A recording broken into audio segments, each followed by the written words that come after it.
Iglesia Apostólica Tiempos de Restauración presenta su programa Tiempos de Restauración, restaurando los valores de la familia conforme a los principios de Dios. La realidad es que este mundo cada día va de mal en peor porque se han olvidado de los valores y principios de Dios en nuestra sociedad. Por eso tanta violencia y corrupción, mujeres y niños maltratados, porque nos hemos olvidado de Dios. Hoy es el tiempo de volvernos a Dios.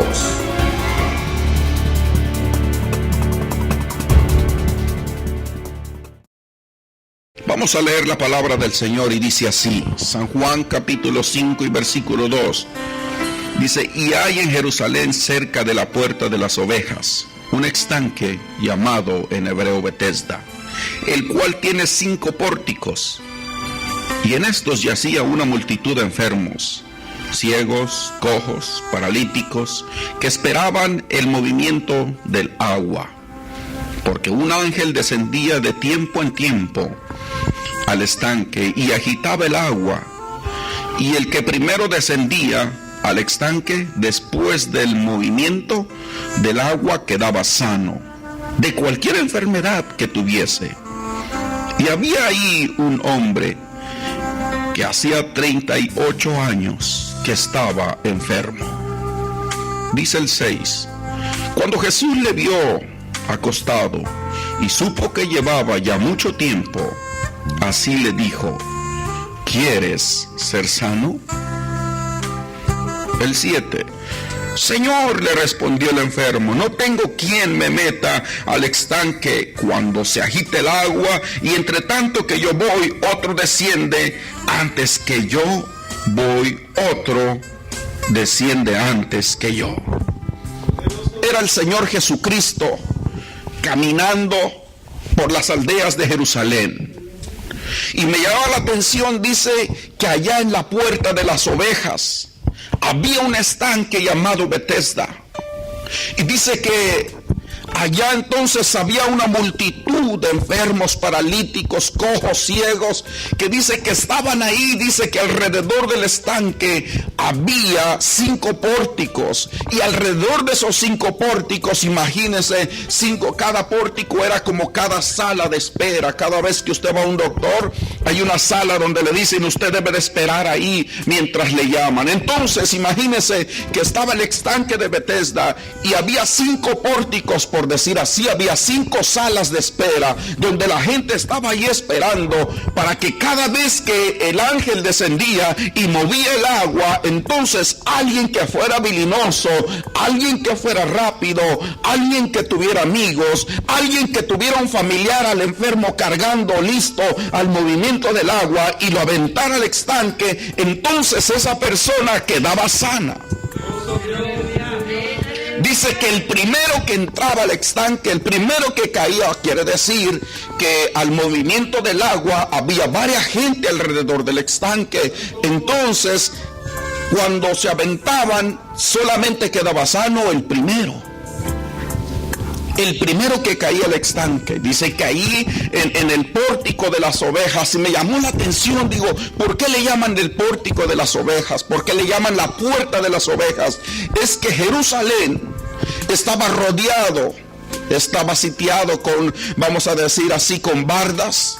No sé, en México uno cuando tiene una tierra o cuando tiene su casa pone bardas y pone una puerta para entrar caminando, otra puerta para entrar con el carro, otra puerta para entrar con los caballos y los burros, y hace tal vez una puerta o 2 puertas en su terreno, en su propiedad. Entonces todo Jerusalén, el pueblo de Israel estaba bardeado, estaba circulado con barda, con muros, con murallas, y entonces cada Jerusalén tenía 10 puertas. Imagínense que hay una puerta, 2 puertas, 3 puertas, 4 puertas, 5 puertas, hay 6 puertas, hay diferentes puertas. Esta puerta posiblemente sería para que los músicos entraran, o sería para que el que arregla el sonido entrara. Aquella puerta sería para guardar el sonido, tal vez. Aquella puerta será para que entren los hermanos. Aquella puerta será para que entren a la cocina. La realidad es que Jerusalén tenía diferentes puertas, y cada puerta tenía un nombre, y el nombre de cada puerta simbolizaba algo. Y se dice que la puerta, le llamaban la puerta de las ovejas, y la puerta de las ovejas, donde estaba el estanque de Betesda, estaba ahí al norte de Jerusalén. Y dice que le llaman la puerta de las ovejas porque era la ciudad que quedaba cerca a Belén. Y dice que cerca a Jerusalén estaba Belén, y por esa puerta entraban los habitantes que vivían en Belén de Judea. Y entonces dice que ahí en Belén de Judea la mayoría de habitantes eran personas levitas que se dedicaban a criar ovejas para el sacrificio. En aquel tiempo, hermanos, todo el pueblo de Israel se congregaba cada fiesta allí en Jerusalén para hacer las fiestas. Y entonces en aquel tiempo se compraban ovejas, se compraban becerros, se llevaban palomas para ir a ofrecer un sacrificio al Señor. Entonces le llaman la puerta de las ovejas porque número uno estaba el lado al norte de Jerusalén, y los que salían por esa puerta o entraban por esa puerta, la mayor parte eran habitantes que vivían en Belén. Y en Belén los habitantes, la mayoría de habitantes eran levitas, y los levitas eran personas que se dedicaban a criar ovejas exclusivamente para el sacrificio. Y se dice que en el estanque lo que se hacía era que ahí en ese estanque lavaban las ovejas antes de llevarlas al sacrificio, al templo y al lugar santo. Por eso es que le llaman la puerta de las ovejas. Y el estanque, dice que ahí en la puerta de las ovejas había un estanque que en hebreo era llamado Betesda. Y Betesda, su definición o su traducción quiere decir casa de gracia, casa de misericordia, casa de derramamiento. Entonces, cuando el pueblo de Israel está aglomerado ahí, cuando el pueblo de Israel está ahí y todos están, se dice que este estanque, lo que le alimentaba de agua era un subterráneo que corría por abajo. Eso era lo que producía el agua en ese estanque y mantenía con agua. Entonces dice que había una multitud. Y para que haya 5 pórticos, por decir así, para que haya 5 salas de espera, esperando el movimiento del agua, quiere decir que había mucha gente.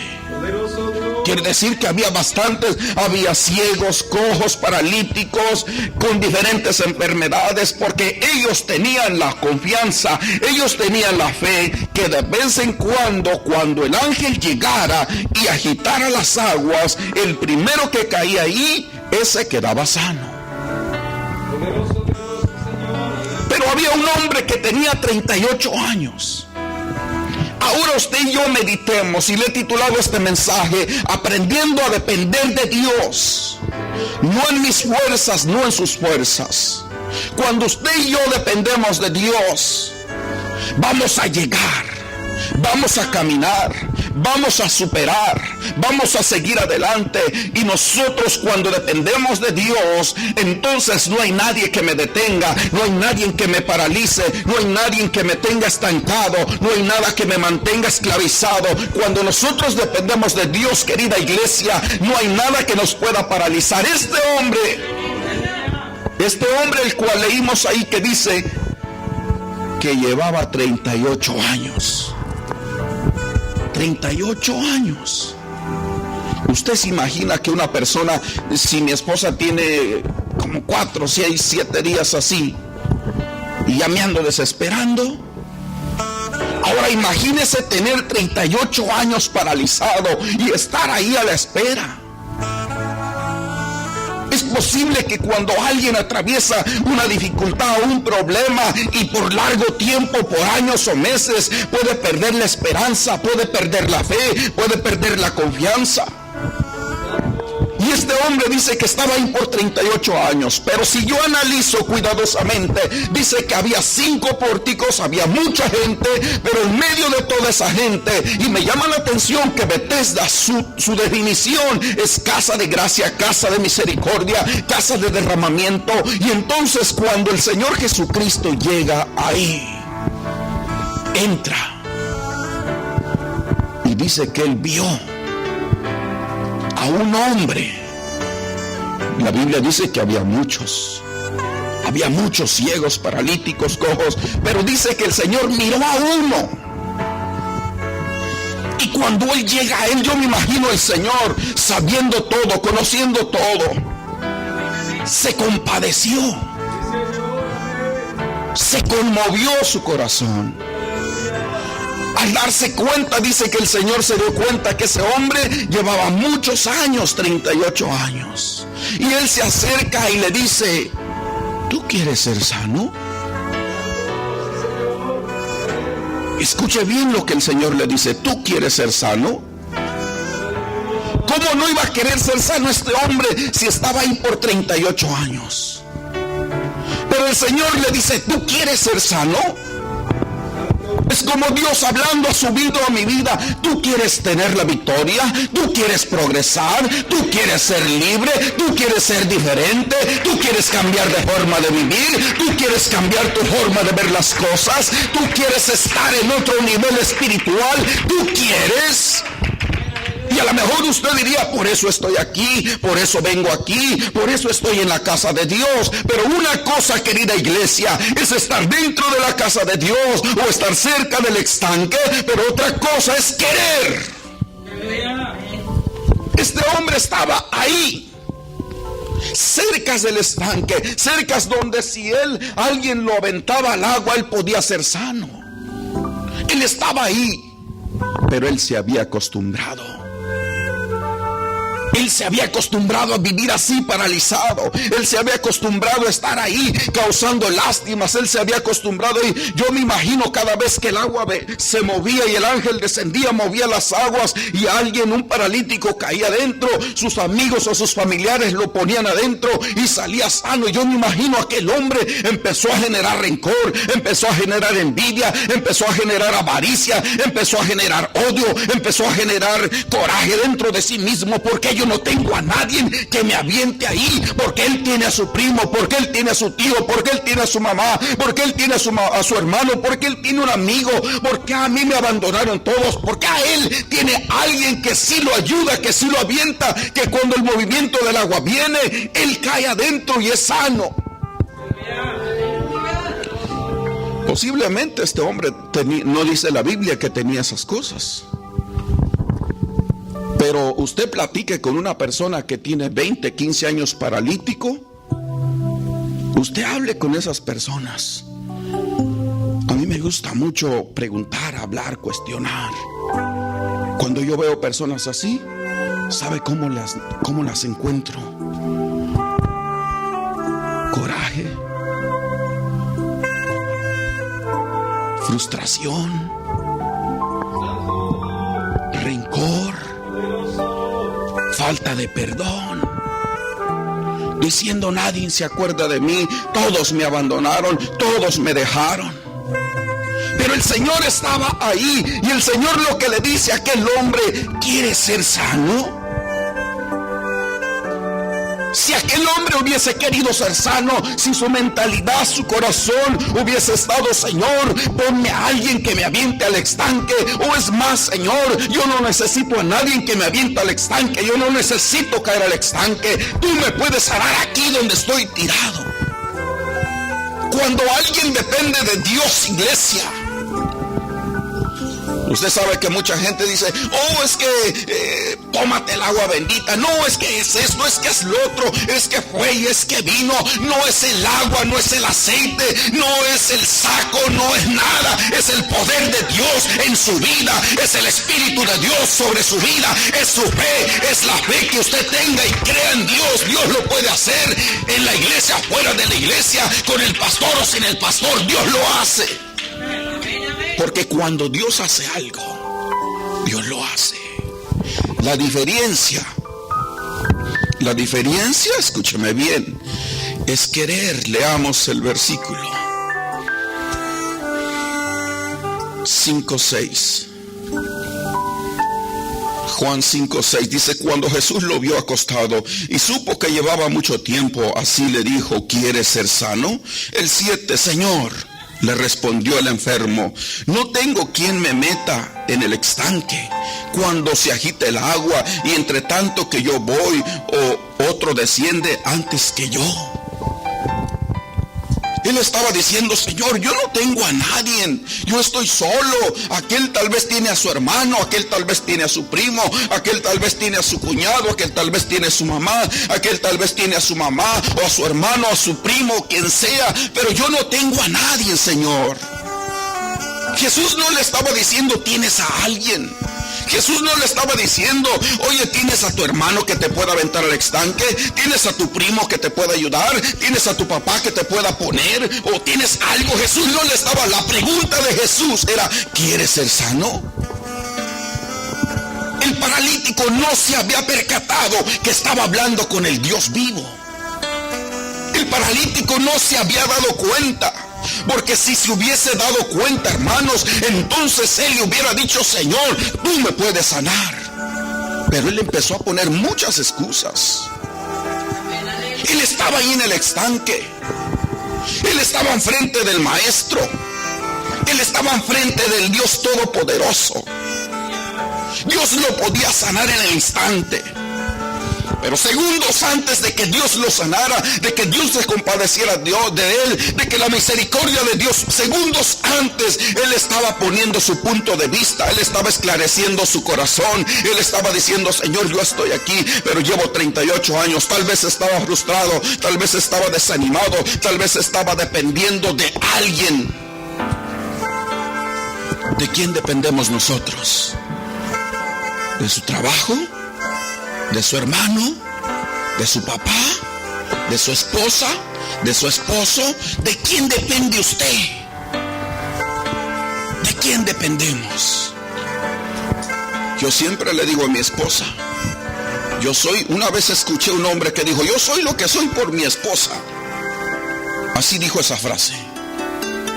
Yo dije: yo soy lo que soy por Dios. Soy lo que soy por lo que Dios me ha dado. Y soy lo que soy porque mi esposa es una mujer de Dios. Pero aquel hombre, aquella ocasión, lo escuché así, dijo: yo soy lo que soy y hago lo que hago por mi esposa. Dije: pues, ¿qué tendrá en la cabeza? Somos lo que somos por Dios. Y mientras usted dependa de Dios, Dios le va a ayudar. Mientras usted dependa de Dios, nada lo va a esclavizar. Mientras usted dependa de Dios, nada lo va a paralizar. Mientras usted dependa de Dios, nadie le va a detener. Mientras usted no dependa de los hombres. Este paralítico estaba dependiendo de un amigo, de un primo, de alguien que lo pusiera en el estanque. Pero cuando nosotros, escúcheme bien, dependemos de Dios. Cuando nosotros dependemos de Dios, Dios puede mover y tocar el corazón de un hombre para que lo ayude o para que vaya a su casa. Pero su enfoque, el de usted y el mío, no es depender del hombre, sino depender de Dios. San Juan capítulo 7 y versículo 38, con razón. San Juan capítulo 7 y versículo 38 dice así: el que cree en mí, dentro de su interior correrán ríos de agua viva. Dice, como dice la escritura, el que cree en mí, dentro de su interior correrán ríos de agua viva. Así dice, ¿verdad?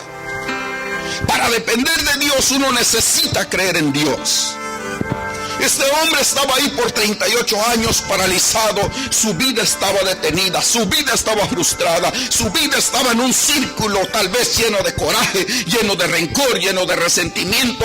Tal vez su vida estaba ahí paralizada, él no sabía qué hacer, estaba desesperado, frustrado, depresionado.